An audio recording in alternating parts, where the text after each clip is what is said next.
Bismillahirrahmanirrahim. Assalamualaikum warahmatullahi wabarakatuh.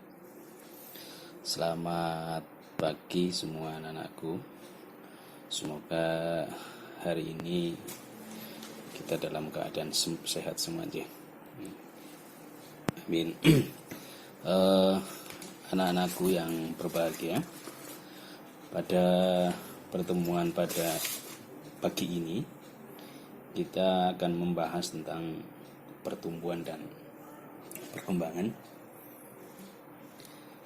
di mana standar kompetensinya adalah melakukan percobaan, pertumbuhan dan perkembangan pada tumbuhan. Setelah pembelajaran bab ini selesai, diharapkan kalian semua mampu menjelaskan pertumbuhan dan perkembangan pada tumbuhan, kemudian menjelaskan faktor-faktor yang mempengaruhi pertumbuhan dan perkembangan tumbuhan, yang seterusnya itu menjelaskan pertumbuhan dan perkembangan pada hewan, dan yang terakhir adalah memahami pertumbuhan dan perkembangan melalui kegiatan.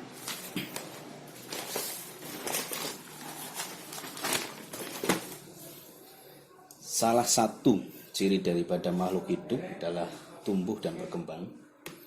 Pertumbuhan dan perkembangan mempunyai pengertian yang berbeda, namun proses pertumbuhan dan perkembangan berlangsung secara beriringan dan saling berkaitan. Lebih jelasnya simak video berikut ini. Teman-teman, kalian pernah kan menanam pohon yang awalnya dari biji? Penasaran bagaimana biji bisa menjadi pohon? Yuk kita belajar!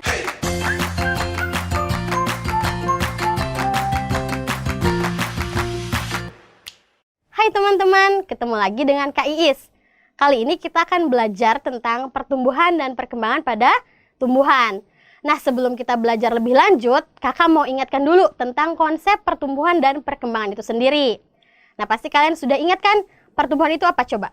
Ya, pertumbuhan itu adalah proses bertambahnya jumlah sel atau ukuran sel atau volume sel, sehingga tumbuhan yang tadinya hanya 5 cm, terus dia akan tumbuh menjadi 10 cm. Itu pertumbuhan, ya. Lalu sekarang perkembangan. Kalau perkembangan itu adalah proses menuju ke kedewasaan atau kematangan fungsi organ. Kalau di tumbuhan, contohnya itu ketika tumbuhan menghasilkan yang namanya buah. Nah, kalau tumbuhan udah berbuah, berarti menandakan dia udah matang. Fungsi organ kelaminnya itu udah matang sehingga bisa menghasilkan buah yang sering kalian makan. Paham ya? Itu konsep pertumbuhan dan perkembangan. Kita akan belajar konsep tersebut pada tumbuhan. Di mana tadi tumbuhan itu akan tumbuh dari mulai yang namanya biji kan? Kalian nanam biji terus tiba-tiba jadi pohon. Berarti dari biji dulu. Nah, kalau dari biji itu ada yang namanya proses perkecambahan. Jadi dari biji nanti terjadi proses perkecambahan. Kemudian setelah berkecambah, nanti biji itu setelah berkecambah akan tumbuh dan berkembang. Jadi terjadi yang namanya pertumbuhan dan perkembangan.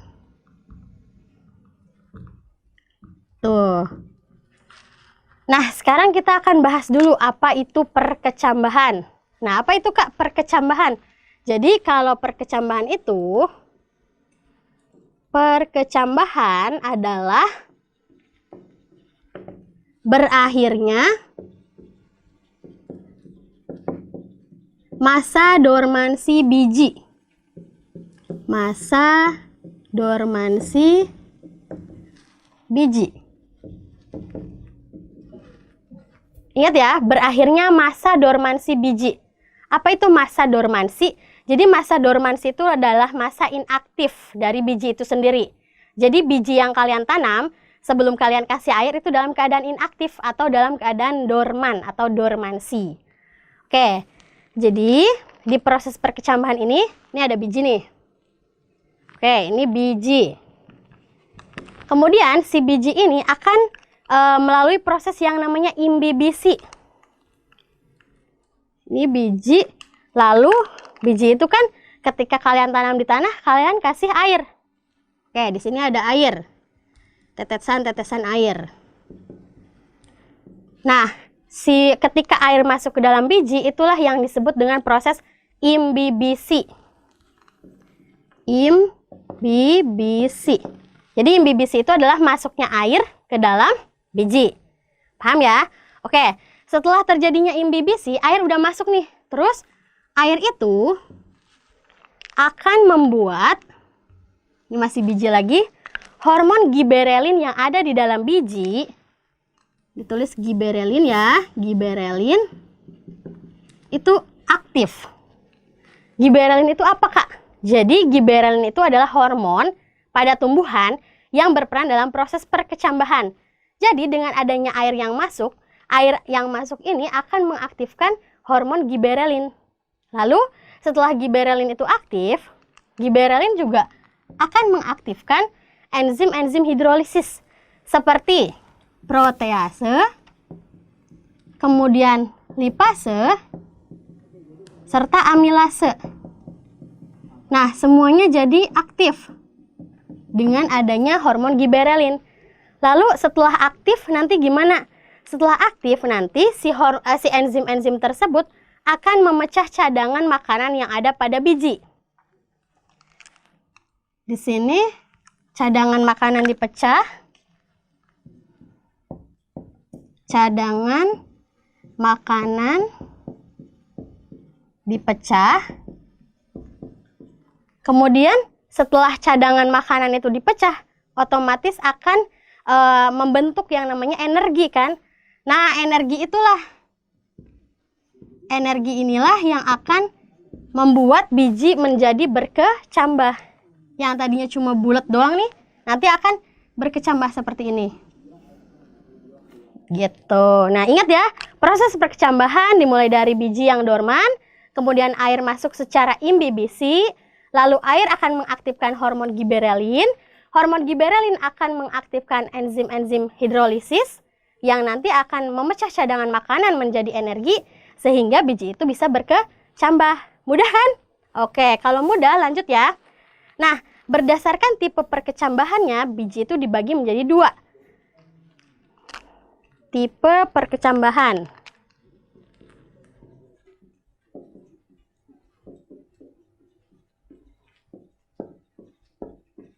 Nah, tipe perkecambahan itu ada 2, ada hipogeal dan epigeal.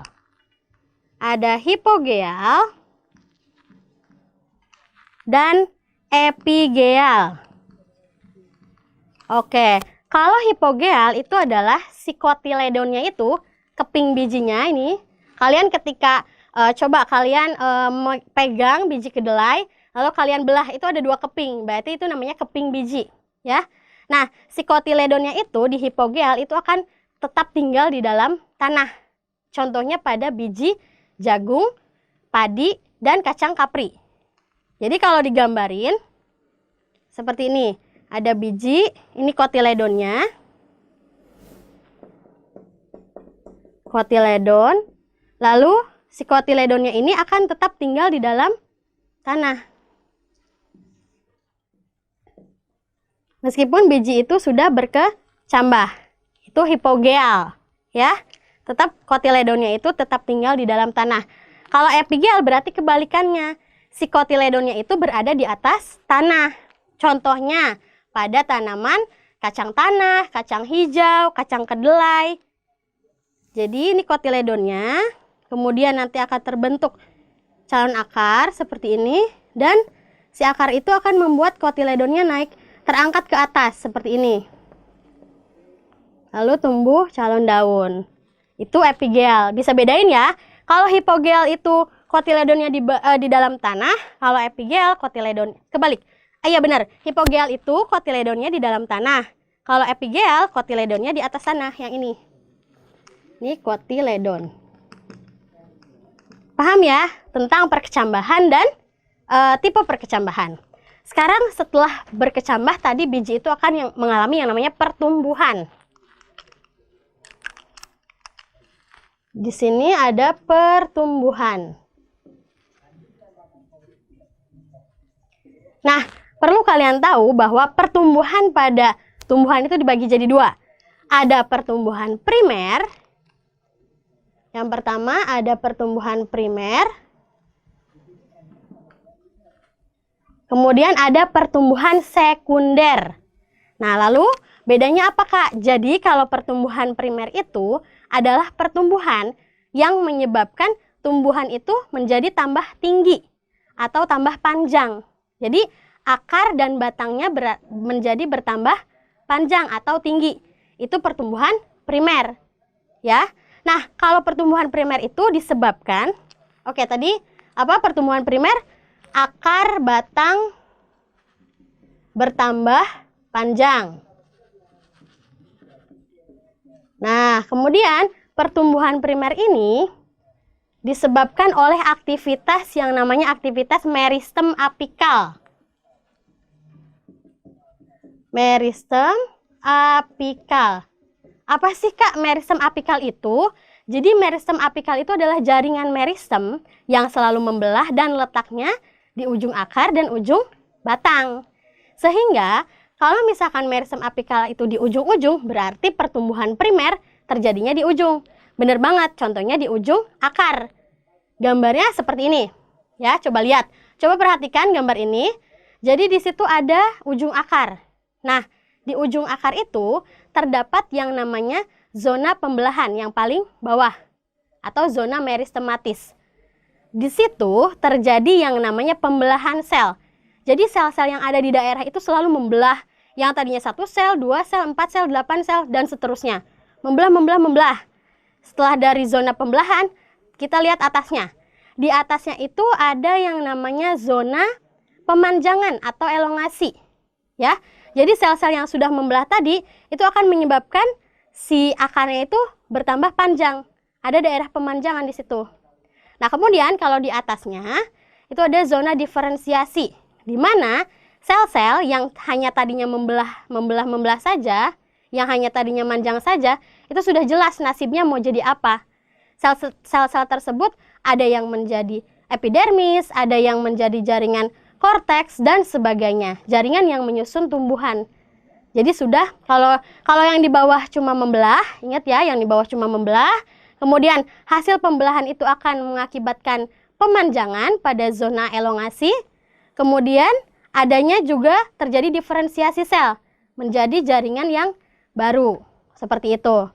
Itu pertumbuhan primer pada ujung akar. Nah, kemudian tadi pertumbuhan itu ada dua kan, ada pertumbuhan primer, ada pertumbuhan sekunder. Nah, kalau pertumbuhan sekunder itu yang menyebabkan tumbuhan itu menjadi lebar, menjadi besar, ya. Oke, pertumbuhan sekunder itu berarti akan menyebabkan akar dan batang menjadi besar. Nah, kalau primer kan ada sebabnya juga nih, gara-gara aktivitas meristem apikal. Berarti sekunder juga ada, karena adanya aktivitas kambium. Kambium ya, kalian pernah ingat, pasti udah belajar tentang kambium. Jadi, di suatu batang, coba perhatikan gambar ini. Di suatu batang, itu ada jaringan floem, kemudian ada kambium, lalu ada silem. Nah, si kambium yang ada pada batang itu nantinya akan membelah, membentuk yang namanya floem sekunder dan silem sekunder. Kemudian hasil pembelahannya ini yang nantinya lama-kelamaan akan menjadi lingkaran tahun yang menyebabkan si batangnya itu jadi besar. Jadi karena adanya aktivitas kambium. Ingat ya, kalau pertumbuhan primer itu menjadi panjang karena meristem apikal, kalau pertumbuhan sekunder menjadi besar ke samping karena adanya aktivitas kambium. Udah tumbuh tuh. Tadi misalkan udah dari kecambah jadi tumbuhan segini. Kemudian terjadi nih namanya perkembangan. Terjadi perkembangan di mana ketika tumbuhan itu sudah matang, sel-sel kelaminnya itu akan menghasilkan yang namanya bunga. Tumbuhan akan berbunga kan? Tumbuhan kalian berbunga nggak? Nah, kalau berbunga berarti itu sudah matang kelaminnya. Kemudian nanti akan menghasilkan yang namanya buah. Nah, itulah yang namanya perkembangan pada tumbuhan. Jadi ingat ya, pertumbuhan dan perkembangan pada tumbuhan diawali dengan perkecambahan, lalu terjadi pertumbuhan dan perkembangan. Oke, sudah paham kan? Selamat belajar!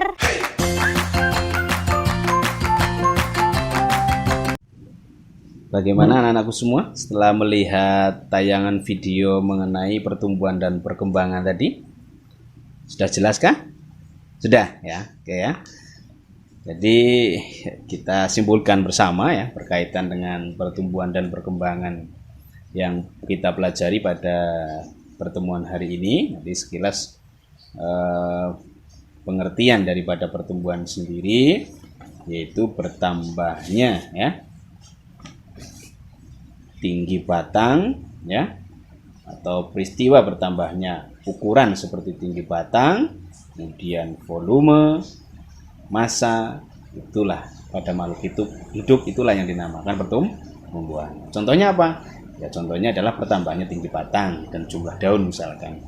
Sifatnya irreversible, artinya tidak bisa kembali ke bentuk semula. Lalu kalau perkembangan yaitu merupakan proses menuju keadaan yang lebih dewasa atau kedewasaan. Kalau pada tumbuhan contohnya yaitu munculnya bunga sebagai alat perkembangbiakan. Tuh. Kemudian dalam pertumbuhan dan perkembangan tumbuhan tanaman berbiji itu diawalilah yang namanya perkecambahan. Yaitu ada, kalau kita lihat berdasarkan letak kotiledonnya ada dua, yaitu ada percambahan epigel, kemudian ada percambahan hipogeal gitu ya. Lalu kalau faktor yang mempengaruhi pertumbuhan dan perkembangan kalau kita lihat yaitu ada dua juga, itu ada faktor internal dan ada faktor eksternal. Internal apa? Bisa itu hormon, kemudian genetik, itu adalah faktor internal. Lalu kalau faktor eksternal banyak ini ya.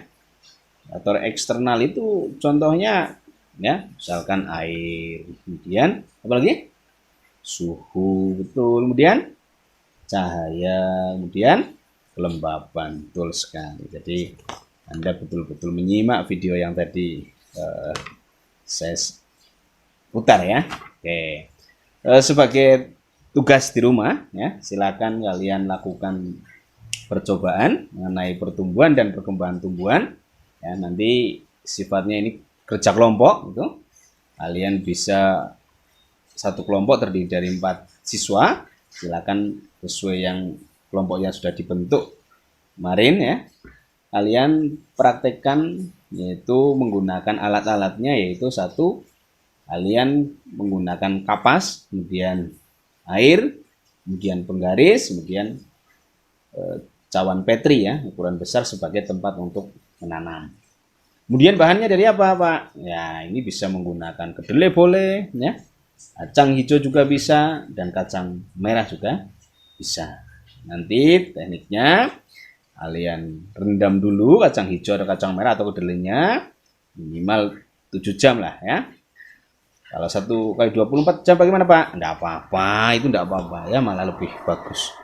Untuk mengetahui mana biji yang baik, dilihat ketika direndam.